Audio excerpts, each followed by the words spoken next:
When God prepares to place financial increase in your hands, He rarely begins with ease. He starts with examination. Many people plead for prosperity, but don't realize that God doesn't release riches into lives that haven't first shown stability. He will not deposit treasure into a soul full of cracks. He will not hand heavenly provision to someone whose inner life is still shaped by ego, worry, or selfishness. Before He trusts you with plenty, He evaluates whether you can carry it without collapsing under its weight. The proving always arrives before the promise. The stretching always comes before the step up. The quiet always appears before the breakthrough multiplies. Every believer reaches a point where God begins removing the illusion that they are in control. The false safety nets fall away. Doors you relied on suddenly shut. People you counted on suddenly leave. A season comes where your abilities, knowledge, and strengths don't produce results. And you ask God why. But the real question is, what is God shaping you for? Because every trial is evidence that something bigger is approaching. God is not trying to harm you. He is cultivating you for deeper responsibility. Increase in God's system is not merely financial. It is about how you manage what He entrusts to you. God must see that you can handle what is unseen before He hands you what everyone can see. When He tests you concerning provision, He watches how you respond to scarcity. Do you grumble, or do you keep honoring Him? Do you spiral into fear, or do you trust His character? He pays attention not only to your words but to the posture behind them. Many claim that more money would make them more giving. But God replies that if generosity doesn't flow from you now, it will not suddenly appear later.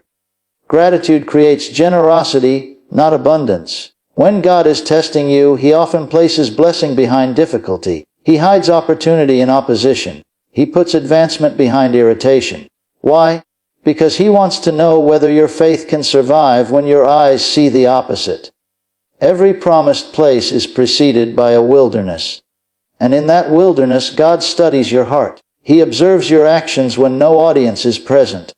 He notices your moral strength when shortcuts tempt you. He sees whether you stay disciplined when no one is applauding. Wealth is weighty, and it takes maturity to handle it. If God were to promote you before your character is prepared, the very blessing designed to help you could crush you. So He cleanses your motives. He develops you in seasons few will ever witness. He delays what you've been hoping for, not out of neglect, but because He is fortifying your foundation. Long preparation always builds lasting stability. While you're being tested, it may seem like everything falls apart. You pray but feel no response. You work but don't see progress. You give but perceive no return. Yet this is when God is closest. His quietness is not distance, it is evaluation. He's watching whether you stay loyal without applause, whether you continue planting when the ground looks barren, whether you express gratitude when results seem frozen. These seasons separate the determined from the distracted, the devoted from the casual, the genuine from the shallow. He must confirm that your devotion is toward Him, not toward His gifts. What God calls wealth is not meant to boost ego, but to fulfill purpose. That's why these tests cut deep. They reveal buried idols. They confront dependencies you didn't realize you had. God brings you to places where only faith can sustain you. You will stand in moments that feel like collapse, but in truth, God is allowing everything weak to fall so everything strong can emerge. People cry over closed doors, unaware that those doors never held the future. God shuts entrances that lead to comfort so He can open pathways that lead to calling. He allows losses that feel unjust because hidden inside them is the blueprint of future gain. You may feel emptied, but you are being positioned. You may feel slowed, but you are being sharpened. Every moment you choose trust over terror, you pass a divine exam. Every time you honor God with little, you show heaven you can be trusted with much. God's test of wealth has never been about money itself. It's about mastery. Do you rule your urges, or do your urges govern you? Can you stay small in heart even when resources grow? Can you still rely on God when your pockets fill?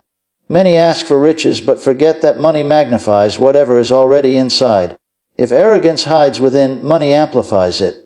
If greed is present, money exposes it.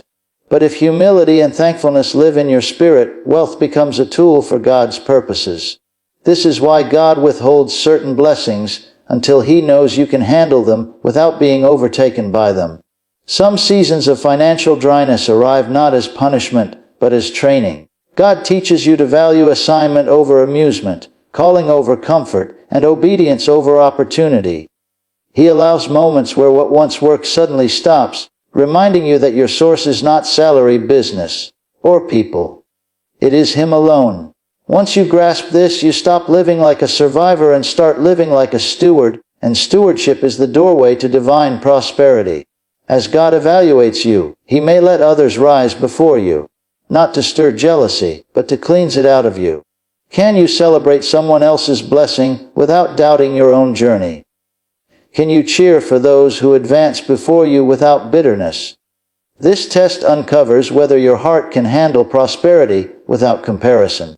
God does not reward resentment, He honors faith. The moment you can sincerely celebrate another person's breakthrough, you show heaven that you're ready for yours.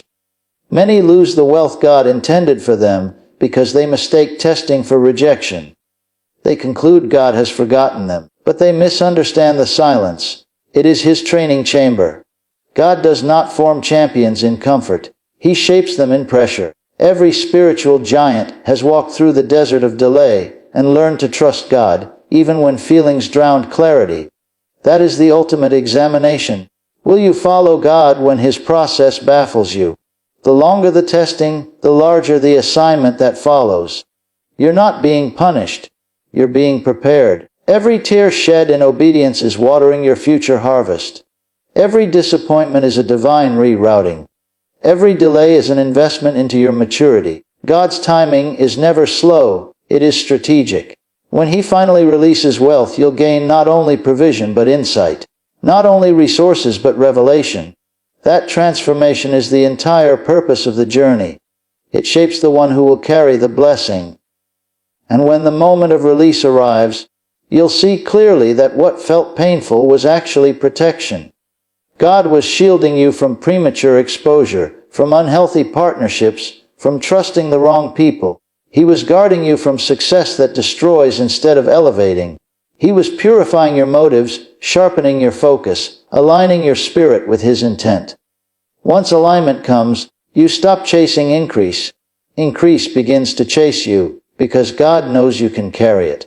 So if you are in a season of testing, don't despise where you are. Be grateful for it. It means heaven is considering you for promotion. The intensity of your battle reveals the magnitude of your calling. The pressure of your season reflects the size of your blessing. Every struggle is a classroom. Every hardship is a training session in trust. Every blocked path is a reminder that your sustenance comes from God alone. Do not measure your worth by what slipped from your hands. Measure it by how deeply you have learned to rely on Him. The wealth God gives is not only external, it is internal. It is peace that cannot be bought, insight that cannot be taken, and confidence that no circumstance can shake. There is a richness inside a person that supports every blessing on the outside. God allows challenges so your inner character becomes sturdier than your finances, so your compassion outweighs your possessions, so your principles rise above your dreams. What good is prosperity if your spirit is empty? What value is wealth if gratitude has vanished? These challenges aren't designed to crush you, they're designed to uncover the real you, to separate your identity from any mask you wear. When trials show up, meet them with trust. Hold your position with a thankful heart. Let your words reflect confidence even when others speak fear, because how you respond shapes what comes next. God watches not to shame you, but to verify that you're prepared for the very prayers you've been lifting up. And once the testing season finishes, once you've learned to rely on God when nothing made sense, once you've lifted praise even in the quiet, once you've chosen obedience without needing reasons, then the doors to divine supply swing open, not as a surprise but as the evidence of your growth. You will understand that the goal was never chasing favor, but becoming someone capable of carrying it. Before God entrusts you with increase, He doesn't examine your comfort. He examines your conviction. He doesn't measure your belongings, He measures your endurance. He doesn't test what you hope to obtain, He tests what you're strong enough to face. Real abundance isn't sudden treasure or instant status. It's the molding of the soul over time. God does not honor impatience. He lifts those whose faith refuses to collapse under pressure. If you've been crying in private while waiting for change, realize this delay isn't rejection, it is refinement. God is forming qualities within you that money could never purchase. He's cultivating discipline, so that when the overflow arrives, you won't crumble under it. There are times when God hides new opportunities inside experiences that feel like failure. A job may slip away, a business may fall apart, plans you invested years into might dissolve overnight. But that is not destruction, it is repositioning. God never reduces, He redirects. He removes what was never meant to stay, so you can receive what has been reserved for you. Many grieve over closed chapters, unaware that God had to shut them so something far greater could begin. Often, you don't recognize His intention until you're standing in the place He prepared from the start. God's testing for future wealth frequently appears through people. He may permit betrayal to expose your maturity. He may allow conflict to uncover your true motives. Mistreatment doesn't show you their weakness. It reveals your strength. Can you maintain kindness when met with cruelty? Can you keep your peace when provoked? Can you walk uprightly when no one celebrates you? This is where many stumble. They want the blessing, but aren't trained for its weight. The higher God elevates you, the more humility and grace you'll need to carry. Every test asks a spiritual question. Will you trust God even when you cannot trace His reasoning? Will you obey without tangible proof? Will you continue planting seeds even when the field looks barren? Wealth requires bold faith and unseen direction. When God instructs you to give what you think you need, to build what you don't feel ready for, or to trust when logic argues against it, He isn't teasing you, He's shaping you. He's teaching you that obedience brings overflow, faith invites provision, and surrender establishes security. As God begins to raise you, He will test you through exposure. People will start noticing your talent, your vision, your potential, and heaven will watch to see whether you stay grounded. Pride blocks divine wealth because it shifts the spotlight from God to self. God doesn't elevate arrogance. He honors those who recognize that every gift is a loan from His grace. If you can stay humble while God expands your influence, you have passed one of the highest tests of trust. Another test comes through distraction. When opportunities multiply, not every opening is sacred. Some are traps that look like advancement. The enemy cannot cancel God's plan, so he distracts with superficial success, offering things that glitter but hold no purpose. Discernment becomes essential. Can you recognize the difference between something merely good and something truly God-sent? Can you leave behind something profitable if it costs you your peace? Wealth that disconnects you from God is not wealth at all. It is a snare. When God tests you, He isn't discovering your identity. He already knows it.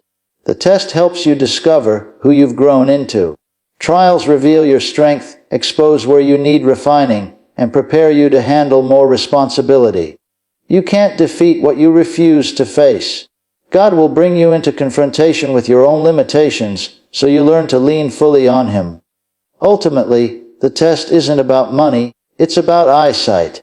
If you can recognize God's hand in your difficulty, you've already conquered a major part of the battle. Many think wealth comes from collecting more. But in God's realm, increase starts with letting go. You must release fear, release control, release bitterness, release your own schedule. God cannot pour into a heart that is already crowded. When you empty yourself of pride and worry, you create space for supernatural provision. The wealth God provides is drawn to a spirit of humility and surrender. Divine favor isn't earned through begging, it grows through maturity. God multiplies those who rely on Him without reservation. Every testing season includes a point where the pressure rises sharply. That moment is not meant to ruin you but to prepare your reward. The closer you are to breakthrough, the heavier the trial feels. When everything becomes overwhelming, That's often the indicator that release is approaching. God often hides your breakthrough inside your most difficult hour. The night always feels coldest just before daylight. So when your strength feels drained, don't retreat. Keep moving forward. Keep believing. Keep planting seeds of faith, because the test will soon transform into testimony. The examination before wealth also takes place within your mind. God reshapes your thinking before He reshapes your situation. You cannot